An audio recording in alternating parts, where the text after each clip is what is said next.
Hey guys, my name is Octoman, and in this tutorial I want to create some kind of maze game where the condition is to collect any objects like keys or coins or whatever in that maze and do this as fast as possible. And once all the coins are collected, then open up a portal, a door or whatever to go to the next level. So let's get started with that. This has been a request from a subscriber, so I hope I can answer everything you need to complete the stuff as best as possible. I'm using Unity 5.3 for this one, and I will try to go through all of the important things as fast as I can. So, okay, let's get started. At first I need a plane or whatever kind of 3D object I want on the ground, so I can create my maze directly on that plane. Also, every rigid body components or rigid body objects won't fly through the ground. Also, I need a lot of wall objects where I can go around with my player, and you can create your own levels and stuff. I just go and create this as fast as I can for just everything in here. So what I need is some walls, so the player won't be able to fly through that. You can also go over later on and cut some holes inside, so the player can lose lives or anything else or use some traps and stuff on that maze. Okay, what I do is I create just a cube in here, gonna increase the height by 0.5 to have the full size on it, and I'll go and drag this one here.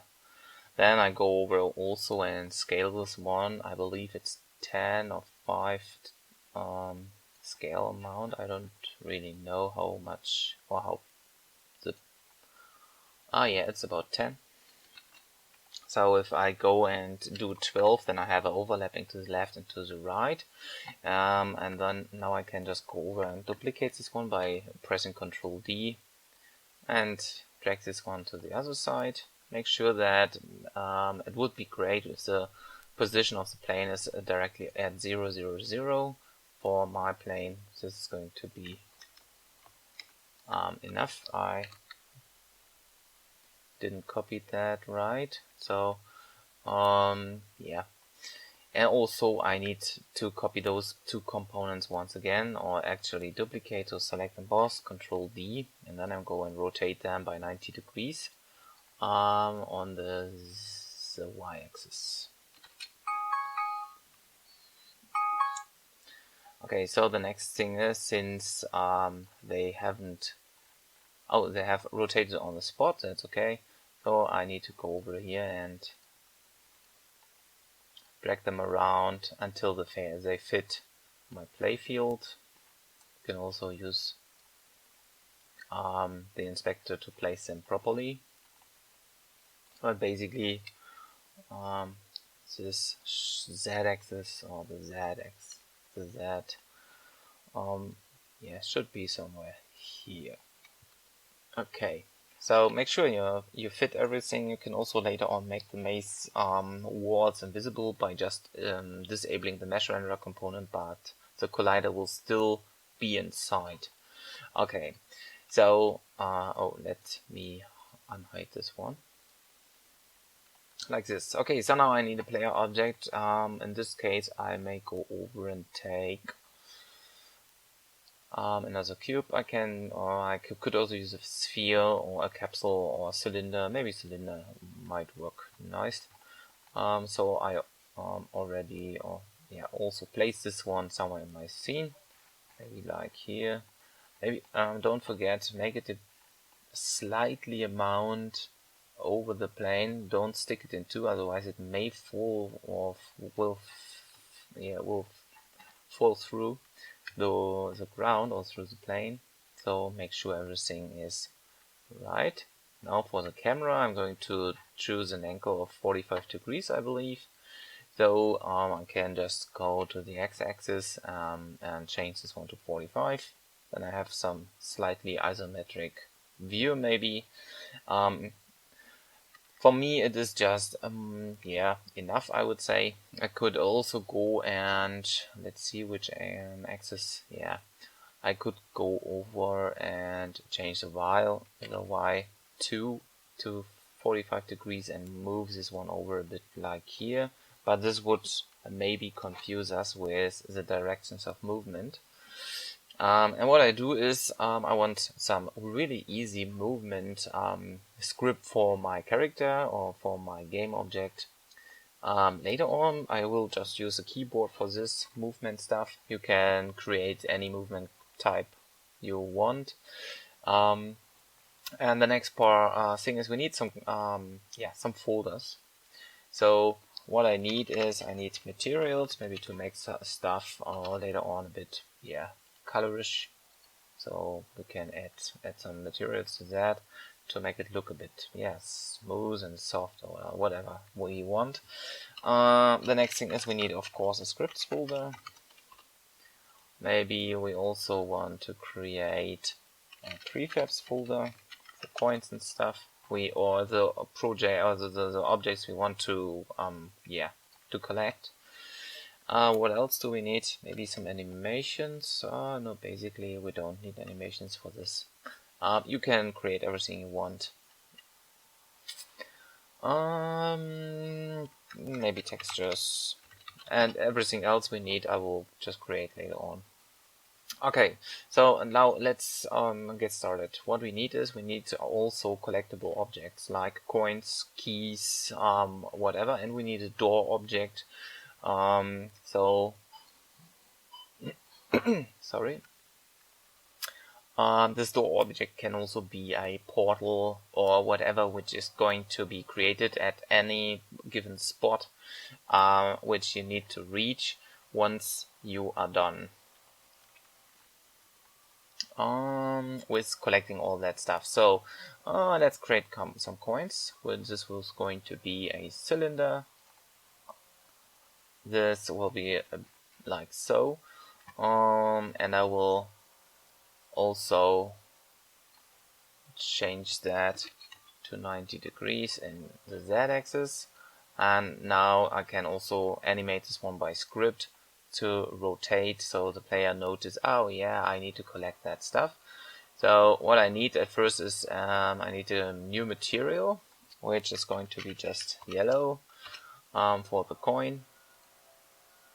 So go over here. I hope the sound is not too loud in the background, and I'm very sorry for this, but yeah, they always like to blow around the grass here. I don't know why.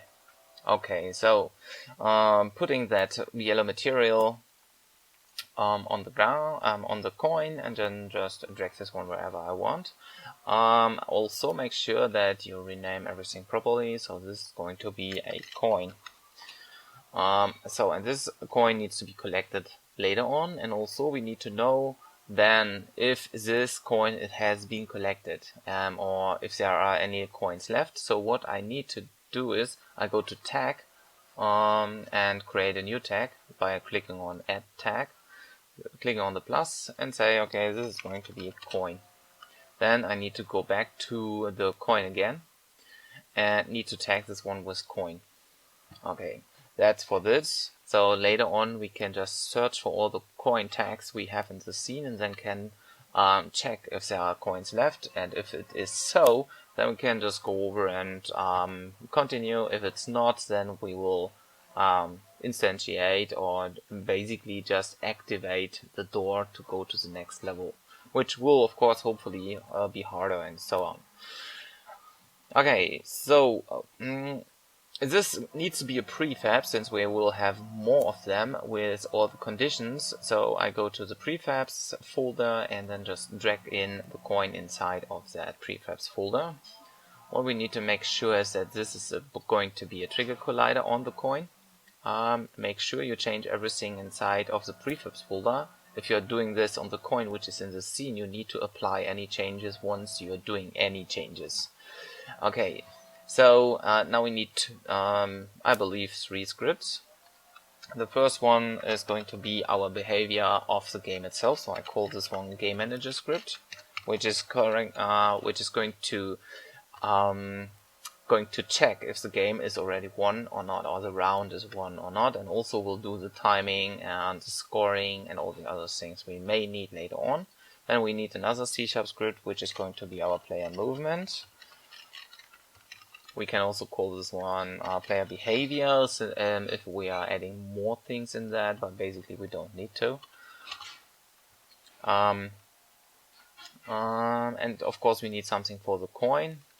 So I'm calling this one coin behavior, since we are doing rotations from the start on in the update of the coin. So the coin will always swing around once it's going to get into the scene or whatever.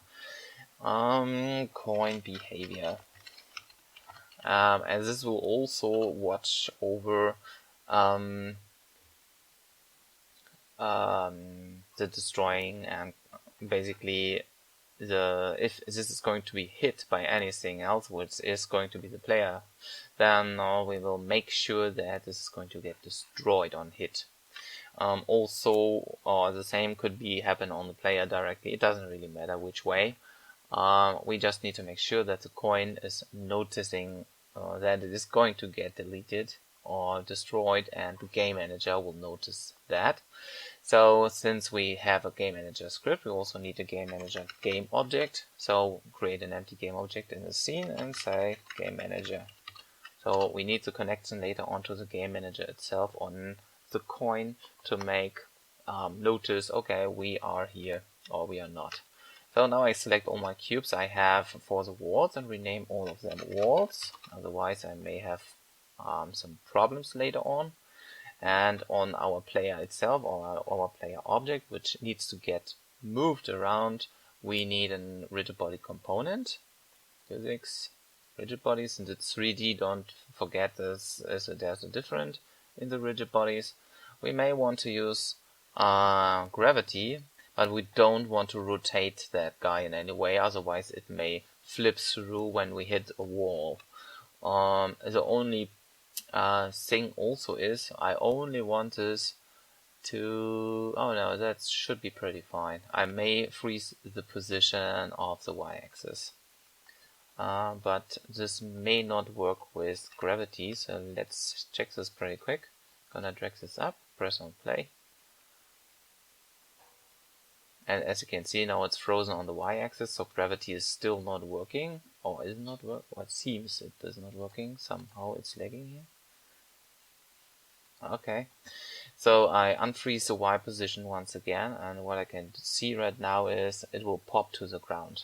So when we start, we need a small gap in here.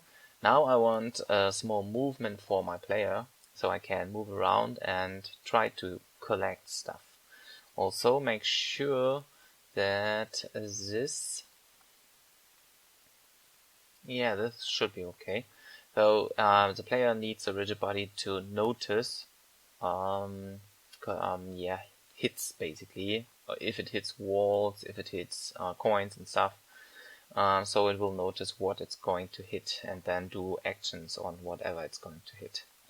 So this cylinder is going to be, I'm going to rename this cylinder to player or player object, however you want, and the plane is going to be our ground. What we can do is also we can create another empty game object and place all that stuff inside of that empty game object, which is maybe later on a bit easier for you to handle around if you have several places to go or somewhere beaming up between platforms and stuff, so you can disable and enable things where the player is not on to save memory maybe, or I don't know. Or you will just have an elevator and stuff, so when you don't see stuff or it's not visible or not close enough, then you can just disable the whole playfield.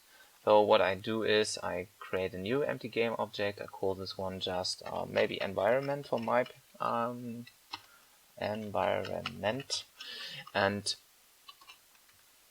all the walls and the ground will be children of the environment. So if I disable the environment, I can disable all walls, all grounds which are inside of the environment. This again may be useful later on if you have some tricky puzzles to some tricky mazes, maybe some stairs and stuff. So you may want to get rid of particular environment pieces to save memory again. Okay, so let's get started with scripting. So the first thing is I want to script my player. So I go in and open Mono Develop, which has been updated too in the new Unity 5.3. I don't know which version it is right now, so yeah, make sure you check this one out if you want to. If not, then yeah, just ignore that. Everything I do should also work in older versions of Unity and also in older versions of Mono Develop. You can see it already looks a bit different. And seems to load a bit longer than the older version. I'm gonna do a small break until it's done. Okay, so let's go forward. What we need is, of course, a speed value for our movement speed. So we say public move speed is going to be a float. I believe this is going to be a bit too small for you to see. I'm gonna increase the size a bit. So float move speed is going to be equal to 10f maybe.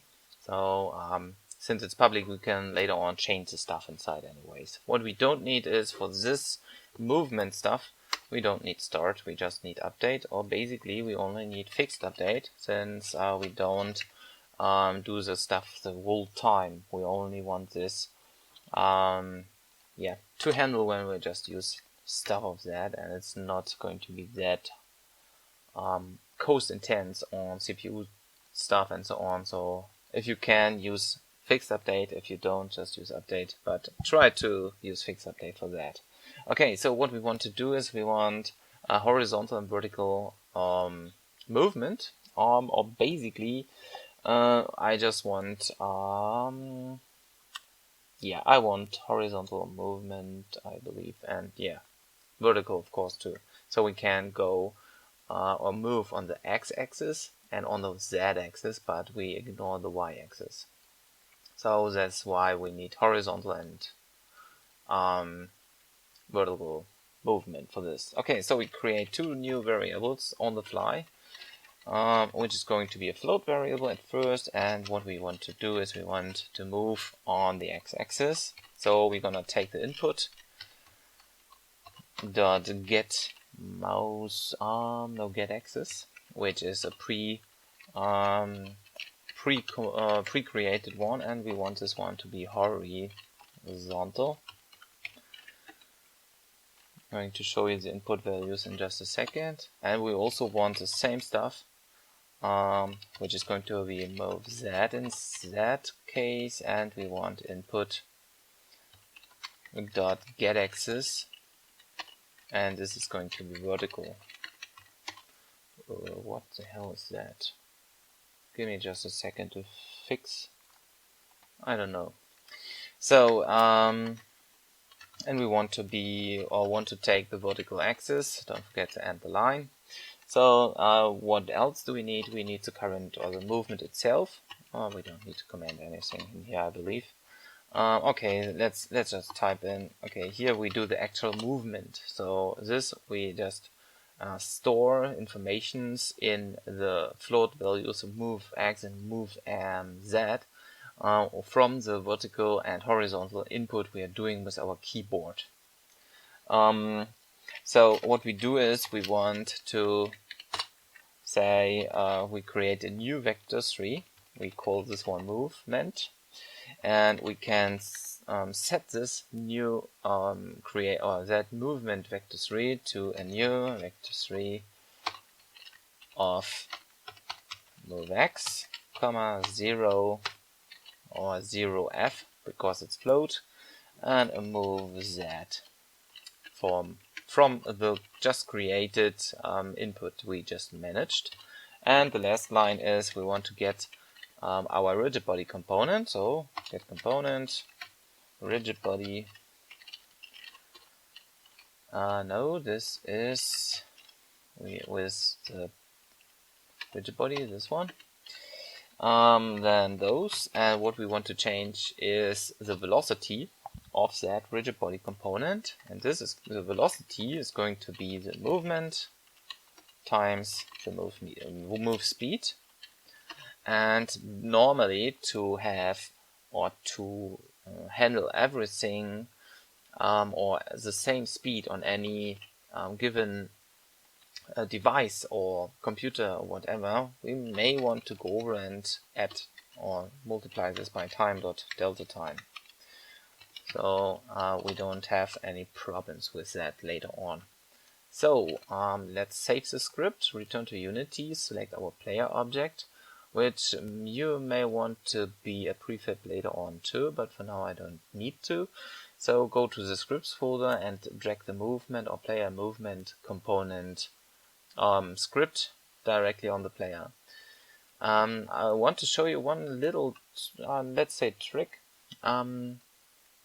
If you are too lazy to add rigid body components, you can script them already in this in scripts inside. So you can say what kind of components do our player object need. So let me remove that. Oh, give me just a second. Okay, sorry for that. I am a bit short in memory on my main on my main HD, so yeah, let's go forward. What I just mentioned is the script. We can say what kind of components we require. So what we can do is we can go to mono develop and say in here which kind of which kind of components are required. So we can say require component, and in that we can say what kind of type requirement is there. So we can say we require a component a type of, and in here we can say we need a rigid body type. Then we need that thing in here once again. What will happen is oh, there's maybe a small... Oh yeah, I forgot this one. We do that once again. Yep. Okay, so what I can right now do is when I drag my script after it's compiled, there we go. When I drag this player script on my player object, it will automatically create a rigid body component onto that if there is none. So the only downside is you need again to constrain all the stuff by hand, but you don't need to make sure that, or you don't have to mess up with, oh, I need to add the component by hand, I just need. Same, you can do that with any component you need. If you have, I don't know, 150 monsters in your game, since it's a big game, you can just create one script which or your main script which will hold all the required component information, and it will automatically add everything. You just need to drag or you just need to make sure that everything works on in the right component. So selecting gravity, using mass, and all the other things. And you can add any kind of stuff like a box collider and all the other stuff. So any component you can just add by code if you like to. You can do the same for any game object, like with coins and stuff. All we need is just set this one up once in a script. Okay, so let's go forward. Since we have added our our movement thingy here, our movement script, we should be able to move around our character. And there we go, we can do that. But since we add time.delta time or added time.delta time, the movement speed is going to be very slow. So I'm gonna put this one to 100, and we will see if this, it's going to be super slow. Maybe we need to get rid of that. We do so. Maybe it's the for now we just go over and delete this one. I'm not sure if this is a problem we just have. I believe it is.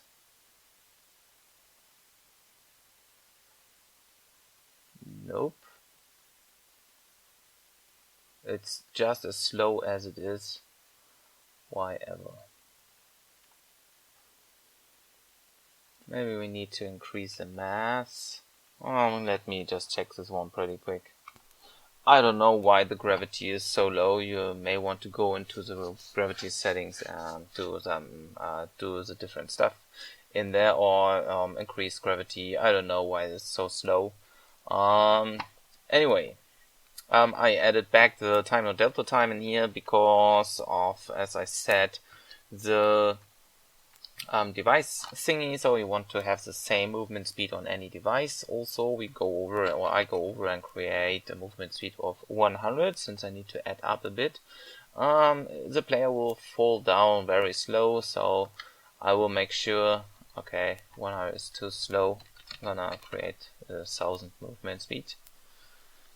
Okay, so it will still fall down low, but you can see I actually can move around my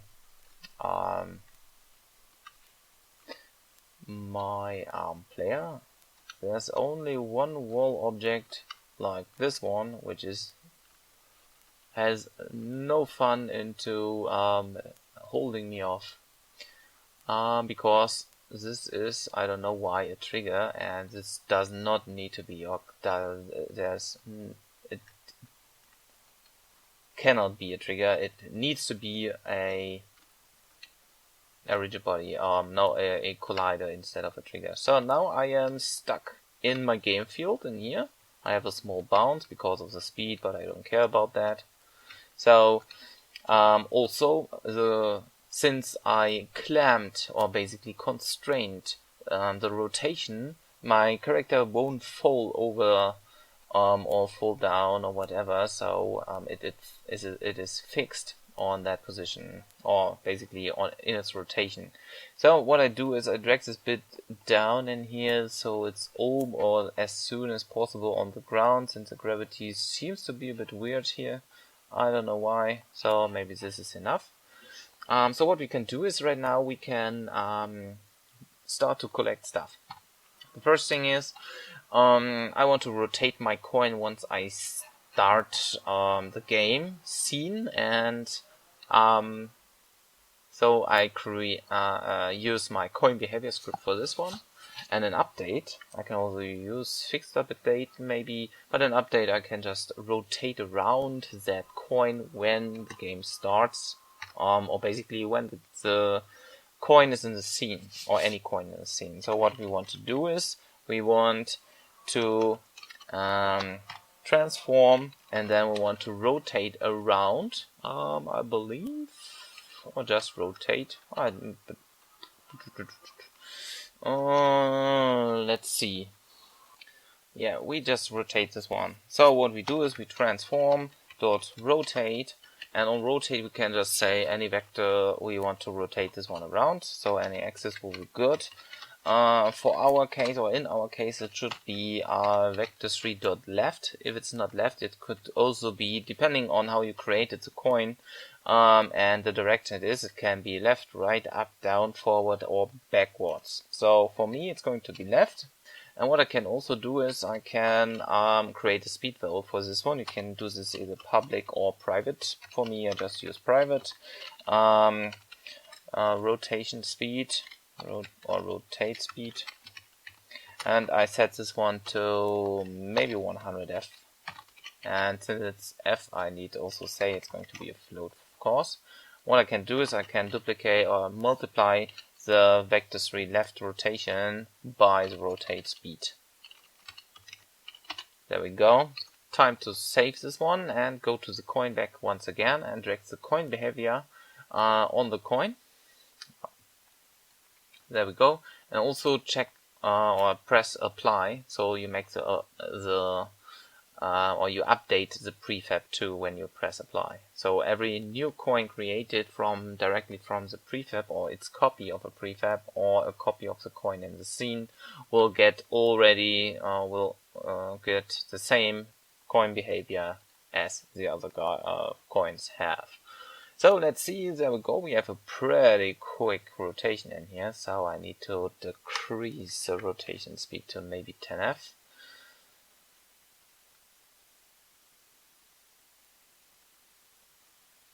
Like this. So as you can see right now, it's rotating around the x-axis, since my x-axis is looking up, the local axis in this case. So Unity knows normally the x-axis is not in the up, but it doesn't really matter. So we have our coin behavior rotation for this one. So the next thing is I want to move my player to the coin and collect this one, and also after that we'll check if there are any coins left in the scene which will be used or needed to be in the game manager itself. So let's go and let's do the game manager stuff at first. So what we do is we go to our game manager object and we drag in the game manager script we just created in the beginning. Also don't forget to open this one in MonoDevelop. So what we want to do is we want to know how many coins are in this scene. Also we want to show the player later on how many coins are actually in the scene. What we need to do is we need to use a namespace of, since we are using Unity 5.3, we go use images or basically text components of the new canvas system for that. So what we need is Unity Engine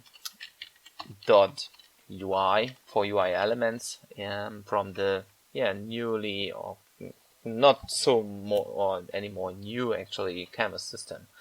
So what we want to do is we want to create some variables for our game manager, and we want to know or should look what do we need actually for the condition checking.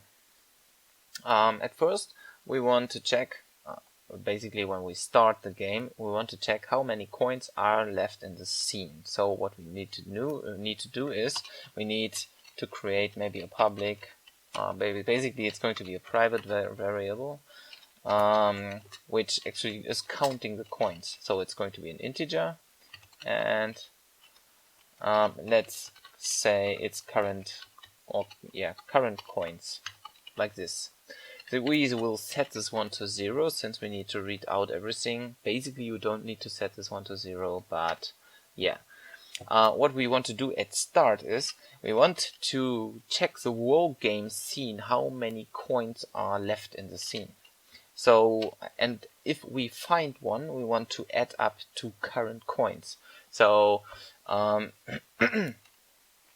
we loop or basically go through the whole scene, check everything, and once we find any coin in the scene, we add up coins.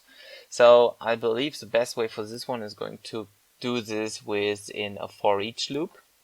We can also create a new function for this, since we need to use that function anyways. So we just start a function at start, and then after we collect one coin again, I just create or call the same function once again, because we need to recheck everything. Then the game manager will know how many current coins are in the scene. Maybe an easier way is, since we don't need to do everything and through a for each, we can also create or count up the coin the coins directly and send the behavior or actually the count and send this directly into the game manager script before we just need to code a lot of stuff. If you have seen my brick breaker, I have or breakout tutorial, we have done the same inside. So for every coin we just create in here, or we have in the scene, we just add up to the game manager script. So what we need is, at first we need the connection to the game manager script. We have two ways or two possibilities to do so. We can either search through the scene and find the game manager script or object which is holding the game manager script, or we just do this public and then just drag in the game manager script. The problem is we cannot drag this one inside the scene and save it inside of the prefab of the coin, because prefabs don't store any information which are not directly behaving to them. So we need to do the first which means we need to search for the game manager in the scene at start and save the connection to the game manager script. Okay, so let's do that. We want to have game manager script. We call this one GMS. And at start we say GMS. This is going to be in the coin behavior. Don't forget this. So GMS is going to be equal to game object with a big G dot find. We want to find a game object which is called in our game in our scene is going to be the game manager. And what we want to get out of the game manager is going to be the game manager script. So we say get component, and then we want to have the game manager script. We need to do that, and there we go. So now we have the connection directly to the game manager script once we find and call or use the GMS in here. And the next step is at start we want to count to our current bricks in the scene, which means GMS dot car bricks, no car coins. Oh, this needs to be a public variable in the game manager script. So change this one from private to public and save this. Otherwise the coin behavior does not know that there is any any coin variable inside. So we take car coins and add to this by saying plus equals 1 or plus plus. So this will add 1 coin to the car coins in here.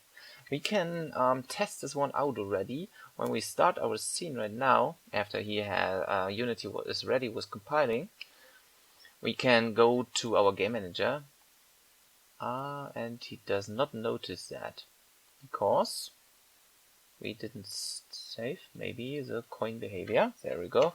Gonna save the coin behavior once again. Now after recompiling or compiling the script, I press play, and in the game manager there's a 1. As you can see, it automatically counted up 2 car coins.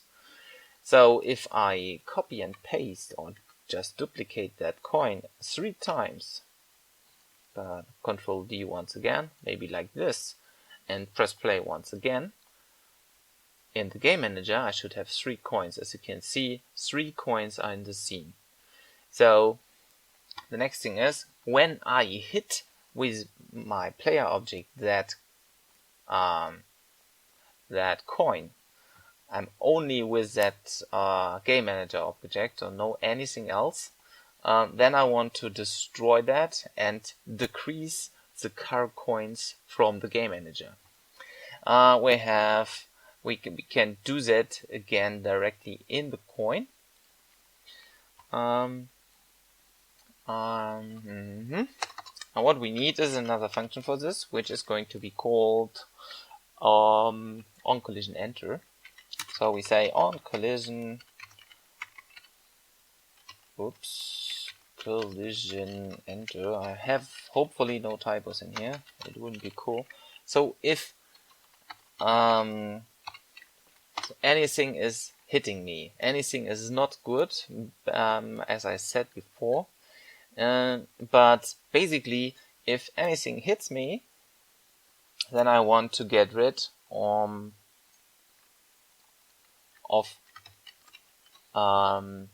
the game object itself. So I want to say game object,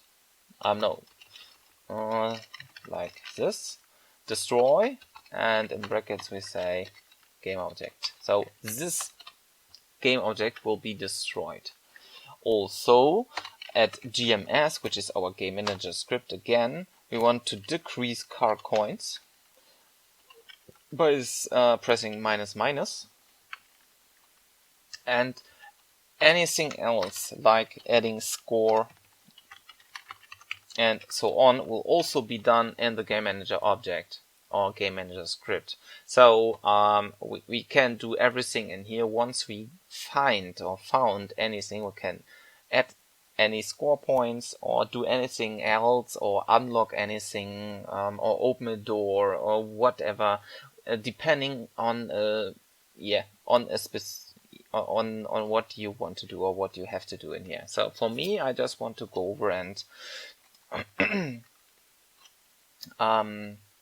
want to add some coins or some score later on. Okay, so if we have a collision, I'm not sure if I need to go and use collision or collider. We will see that in just a second. This collision is going to have the name other. So, what I want to check is, before I do anything else, or basically, if this coin is going to hit a wall or the ground or whatever, I don't want to do any action. I only want to check if other.gameObject.tag is going to be equal to player. We need to create that player tag in just a second. Only then we want to destroy the object, add the score, and do all the other things. So I'm gonna save this one. I'm gonna build this. I hope this collision is right. Yep, that looks okay. So so this is going to be our player object, and the player object needs the tag player. So you can use the currently already created player tag, or you can create a new player tag. Because I just written this one with small letters, I just create a new tag. Go to my player object and tag this one with the player tag. Now again, also go over and save the scene, just in case anything crashing here. So what I do is I create a new folder for this one and say this is going to be my scenes folder. And here I create I just say I want to save the scene by Control S or just pressing on it. Go into the scenes folder and say, oh, this is going to be level 1. There we go. So level 1 is created and we can do anything we want. So what I want to do now is I want to see if anything or any problems are in here. So I select my game manager. I go into my window and walk around a bit, and what I want to do is I want to collect that coin. Now when I hit that coin, as you can see, nothing is happening. Why is that so? You need to check if the coin behavior has oh yeah, we need to do this with on trigger enter instead of collision. On trigger enter, because our coins have triggers and no rigid body components, or basically we don't want to push them away. So this may end up in an error. Yep. So instead of collision, we need to say collider. Maybe also we need to change this one. Let's see if this works. Okay, so again we walk around, and now as you have seen, I collected one coin by just hitting this. The coin is going to get deleted or destroyed from the scene, and my game manager only counts 2 coins. So again, I do the same here. I collect this coin, and now I have 0 left. Our game manager has to manage the winning stuff, or just or has to update anything which has done with the scene, or which is needed within the scene. So what I do is I create a new function for this. Maybe I need start and update later for anything else.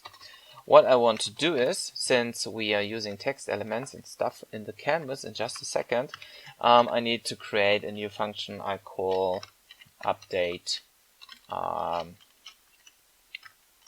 maybe UI. So in update UI, I will just update all text elements once they are changing, and I can call this one from anywhere I want if I create this one as a public function. So I can have access from outside directly into or onto that function. So if I get if anything is getting deleted in here, I can just say, okay, I want to do all the coin things and all the other things, and at the last point I want to say gms.updateUI. So from this point I just call that function, which is updating all text elements and all the other things we have in just a second in our canvas. So let's create some small canvas, and what we do is just right clicking in the hierarchy panel and say UI canvas. This is going to be, you decide how you want this, or how you want to create this. You can say, okay, I need it that big, and this is going to be a screen space overlay. So everything will be overlaid. You can also say screen space camera or world space. For my case, I will use screen space overlay, since it will also overlay the 3D elements. Screen space camera will be a bit smaller, but when the frustum of the camera is going to hit somehow the the 3D graphics, the graphics from the canvas will stick through. So I need to make sure that I use screen space overlay for this one. You may want to use Pixel Perfect, but I don't go into all of that stuff. This is going to seems to be something new, like a target display. Pretty cool. Maybe I will check this one later on. In the canvas scaler, I want to make sure that scale with screen size is activated, so it will change with whichever aspect ratio and stuff I have in here. And the raycast scripter, I don't need anything in that, not just for now. So right clicking on the canvas, no, not a particle system, UI, and what we need is we need some text. That text may be our timer or our score or our coins we need to collect.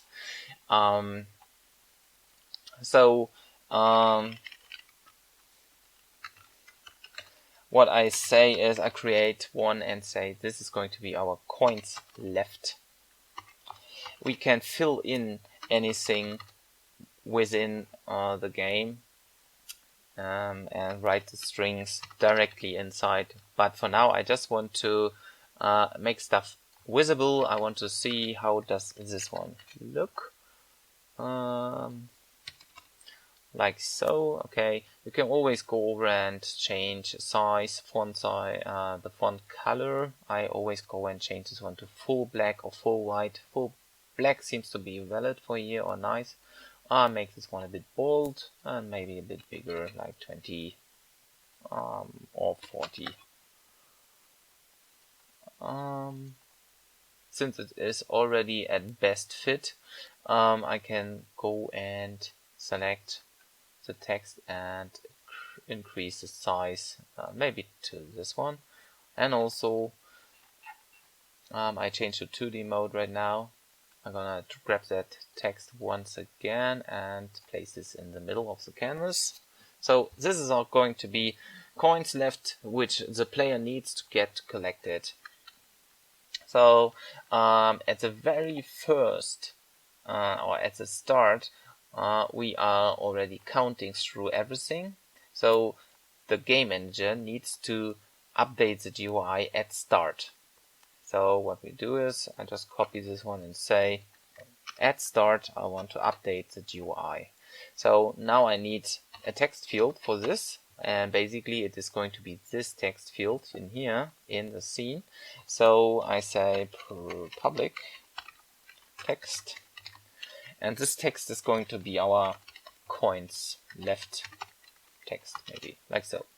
And in update GUI I want to say coins left is going to be equal to, and in here we can use any string and anything else we just want. We can also format this one by the .NET, by the .NET string. I don't know how this is called. We can enter or increase and decrease strings however we want them. Also, at the very start, if all coins have been counted already, you can set them by hand if you like to. So if you know, okay, I created 3 coins, we can just store them in a variable in here at start. And we want to set at start, we want to take current coins and save them somewhere else to have the maximum coins we can or need to collect. So this is going to be a private variable in this case. And what we do is at start int, it's going to be max coins maybe, or can yeah, at start we just set them that to 0. What we want to do is at first we update the UI. Basically what we want to do is we want to set car coins. Maybe we'll also want to do this in awake. It's no, it's going to be max coins. Max coins is going to be equal to car coins. Not sure if this is 100% working, so I will check this by just saving this, making this just for a second public, because this might take too long and will not be recognized from the game manager. Gonna comment this pretty quick out. Every time I switch to Unity, I press Ctrl S in the script, otherwise there might be problems. Okay, max coins has been 2 at that point, but the current coins is 3. What I need to do is I need to call the or set the coins, and here I believe in awake. So awake is going to get called before start, and maybe this will fix my small problem in here.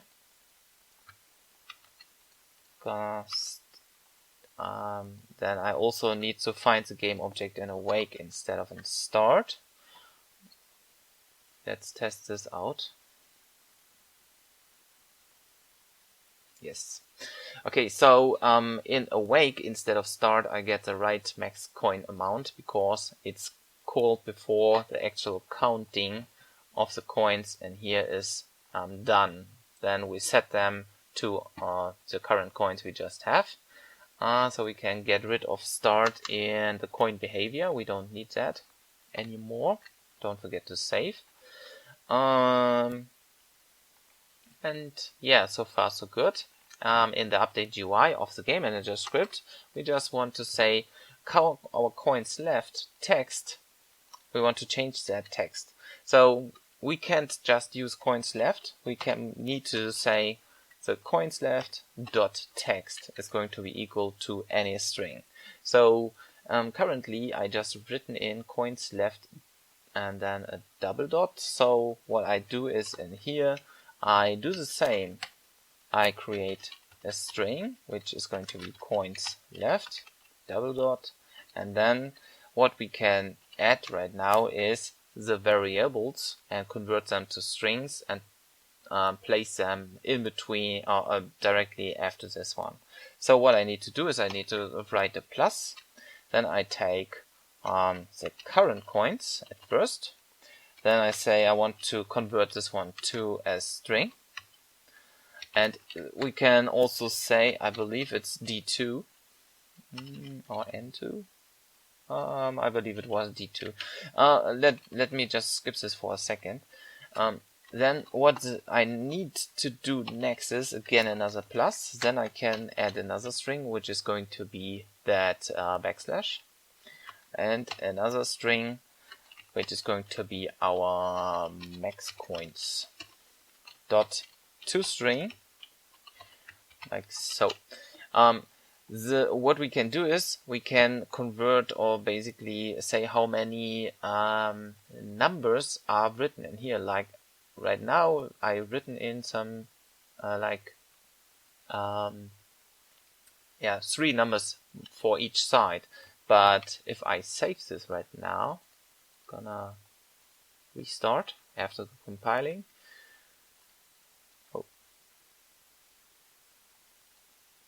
No reference because I didn't set the text. So what I need to do is in my game manager object I need to set the coin text in here. Gonna rename this pretty quick to coin text in the canvas, the coin text we just created. Go to game manager and drag in coin text into the first field. Now we don't get the null reference anymore. We can just clear this one off. What it will do is it will change the text to 3.3. If I go and select one, you can see the current coins will decrease because we are updating the the coins left directly when we hitting in coin behavior. We just update that in the game manager script, and it will rewrite the whole string new.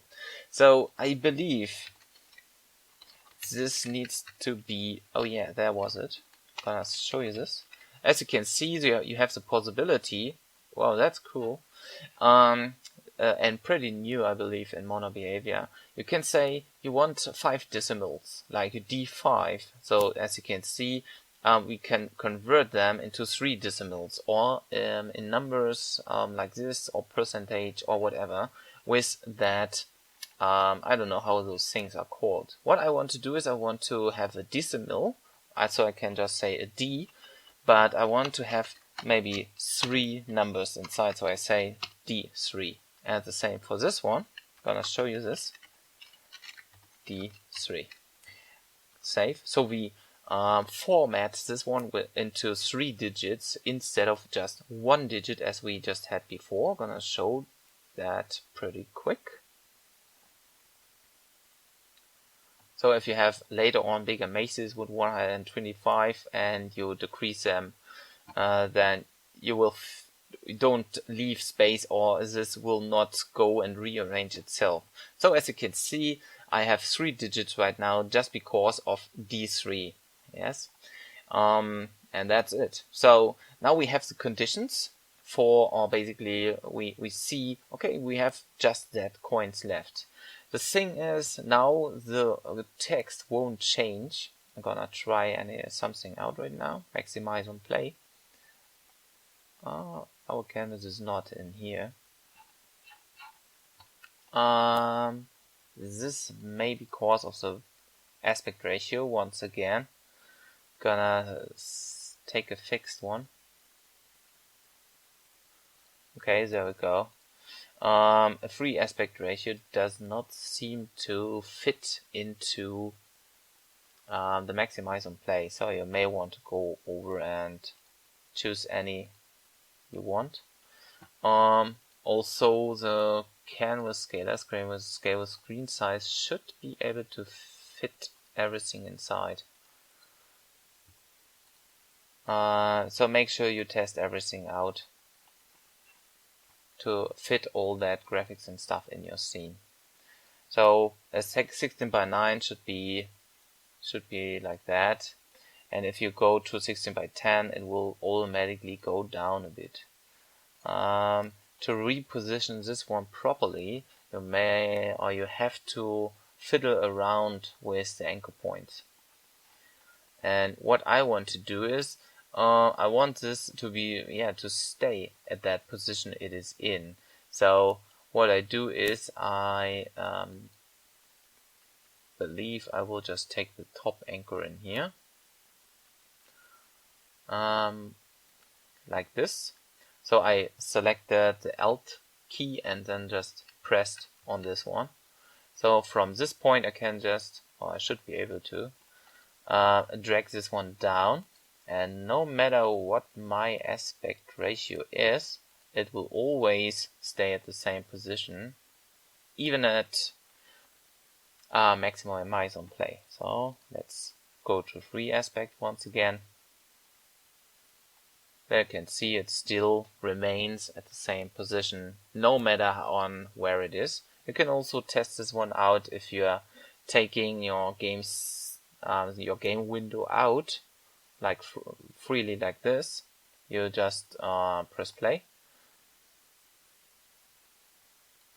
and now you can drag around to wherever you want, and you can see this is always going to be at the same position automatically. It just does not do it well. It works like it has to. Okay, so let's get rid of free aspect once again. I'm gonna work 16:10 maybe, or 16:9. It doesn't really matter. You decide what you want. Okay, so with that out of the way, we can collect coins, we can count coins, and now we just need to know, okay, what is going to happen when I have no coins left? Well, at first I create a new portal, or a portal, a door, a object, or anything I want, and I will activate this one. If I don't activate this, I cannot leave the scene. So this is going to be the goal of the game. Collect all the coins in your maze game, and then create a door at any point, maybe also hidden, or portal, and this will lead you to the next scene. And this is going to be very easy, of course, too. So we create another cube for this one, maybe. I'm gonna zero this one out so I can see what I do. And I will create another color for this, maybe red. So new material. It's going to be red for my door. Red. And I drag this one to that cube. I call this one, I call this one just door. I go over and double click that in here, so I will zoom in it in the game scene. Can also get rid of 2D mode. What I will do is I shrink it a bit down, maybe like this, and let it look like a door or whatever. Okay, this does not need anything except some collider for loading the next scene. Maybe this is going to be my goal in here. So what I will do is, at first I want to deactivate that by script maybe, and only when the condition in the game manager is noticeable, okay, there are no current coins left, then I will make this game object active. And when I do this and I create, or this is going to be active, then I will make sure that this can lead me to the next scene. So this door has a bit too small collider for this. What I want to do is I just select that button and drag the collider a bit out, so the player has to go into the front of that, and once it's hitting that, then we go to the next level. You can also make the collider bigger or smaller or whatever. The red door basically is just for looking good basically, or making the player see, okay, there is something I have to visit right now, so drag the information to it. So what we want to do is we want our game manager at first need to know what the hell is going on in here and what kind of game object do I need to deactivate and activate when whatever is happening. So what I want to do is I want to store that winning or that door or that portal. I want to store that first when we start the game, of course, and then do whatever we need to do. So public game object, I call this one door. You can call this one public. You can call this one, I don't know, portal and stuff. So in UpdateUI, we'll also go over and update everything else. That means we don't need to just do it for the text. We also want to do it for anything else. So let's recondition something here. So what we want to say is if car coins is going to be bigger than 0, so we have at least 1 left in the scene, we want to update all the text and stuff. So this will only happen when we have coins in this. Whoops, what the hell's going on in here?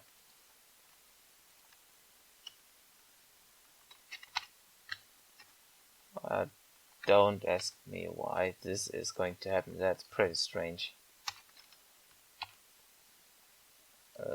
I don't know.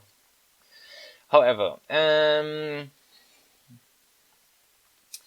okay, only then we want to do that. And if we have less or equal than 0, I believe we have to do it like this. I'm not 1% sure. Basically, it should work in either way. So it's going to be smaller or equal to 0, but well, basically it can only be 0 and never be smaller than this one. that automatic formatting is really bugging me. I hope I can get rid of that soon, because in the older mono behavior version there was a possibility to just say Control Z and then or Control Z and then get rid of that. Oh, what the hell? Get rid of that formatting problem. Okay, so what we want to do is we want to set the door to be active. Also in start we want to set the door to be inactive. So we say door.setActive and in brackets we say false. So no matter what, this door is only active when coins is going to be less or equal to 0. So in here we say door.setActive to be true. So this is going to be our condition to win the game. We save this one and test this out. The first thing is in our game manager I need to drag in the door. We have in our scene. You can also create a prefab out of this, but basically we need the in-game object for this. So this game object is only going to be activated when the condition is true. So if only when 0 current coins are there. So now you can see it automatically gets deactivated, so we cannot interact with that. I can show you this. There you go. Everything is deactivated. Now I collect all 3 coins and the door is going to get activated right now. Also, what we need to make sure is that the collider on the door is not going to be a collider. Instead, it needs to be a trigger, so we can trigger an event like loading the next scene, and that's what we're gonna do right now. We go to scripts, create a new C# script, and this can also be done in the game manager. But for me it's going to be better to have everything separated. So we say load level, and what we do is in our door we add that load level script. Let's just write stuff inside. So let's load it into mono develop.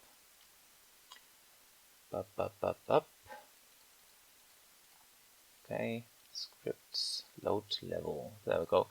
Okay, what I want to do is I don't need all of that stuff. I just want to call one function in here. This is going to be void on trigger enter. And this trigger again needs to be a collider other, and same as we have done with the coin behavior in here, we want to say if this game object is going to be a player object, load level, like so, then I don't know why I cannot get this. I believe I have pressed anything in here. Okay, so if the game object has a tag of a player, then we want to call application dot load level. Why is that so? Use scene manager dot load scene because this is obsolete. Okay, I still go over and load level. And what I can do in here, I can use just load any level I want. I can also use an int index or a string name. So since I don't have any int indexes right now, I'm gonna try this one out. In here, I'm gonna save this scene also. Take 0 arguments. Yeah. Let's load level scene 3 in this case. No, it will be a scene 1 basically, or the integer of 1. What I need to do is at first I go to the build settings and add the current scene. Also, we have a new this is new in scenes in build. We can manage several scenes at the same time somehow. So currently we have level 1, and what I want to do is I create a new scene, and I want to add the scene in here too. Before, I need to just save this one as level 2. Save. And this will have the integer of 1. If you have a main menu, then the main menu will be 0, and level 1 will be 1, level 2 will be 2, and so on and so forth. I don't need to do anything else in here, so I go back to my first scene. What I want to do is, in my load level stuff in here, you can see I will load the integer of 1. So this is going to be the behavior of the current door. You can also set a public variable for this. So you can you don't need to go always in the script and change all that stuff. So we say public int, and we call this one level to load, like this, and we set this one to nothing. And in here in application.loadLevel, we just say level to load, since it's also containing an integer. You can also use this with string, so you can enter the string name. Just make sure that you have all the scenes in your build, otherwise it's not going to work.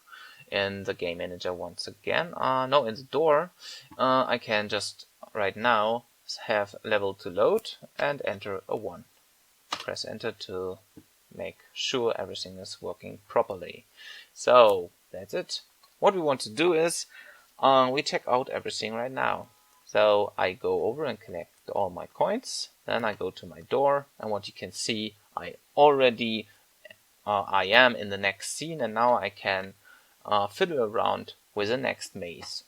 That's basically everything you want to know, or what you need for some kind of these games. What else do we need? Well, maybe we can just create a cooler level actually, or maybe something where we just have to go around and check where the hell are we and how is the scene built, and maybe hiding some coins. From this angle of the camera, it will not be that great, but you may want to go and zoom in or drag up all the walls and take the camera always with the character. So when you have super big mazes, then you may want check out where the coins are. You have to search around through the whole maze until you are able to finish the game actually. So let me create some kind of maze in here. It seems my character should be able to go through all the walls in here, so I have enough space. What I need to do right now is I just need to find all the mazes, all the coins in the maze. We can also place them wherever we want. Maybe one already is in here. One, the very last is there, and so on and so forth. You can also use some keys and stuff to unlock walls, and as you have seen, as I have done with the door, you can say if only 2 coins left in the scene, then you can unlock a door to open the gate or a gate in here. So the player needs to do some riddles or find a special colored key to open a special colored door. But I believe this is going not that hard to manage right now. So what we have a complete level where we need to walk around, collect some coins, open the door, go back, and go to the next level. And that's our current game. That's it. So I hope you enjoyed this tutorial. I'm sorry for the length, but as you have seen, it has been a lot to do. But I still hope you enjoyed and learned something. And if you do so, then just leave a thumb up. Yeah, and we will see you hopefully in the next tutorial. Don't forget to subscribe to my channel if you haven't already for more for more tutorials in the future. So until then, see you in the next one. Bye bye.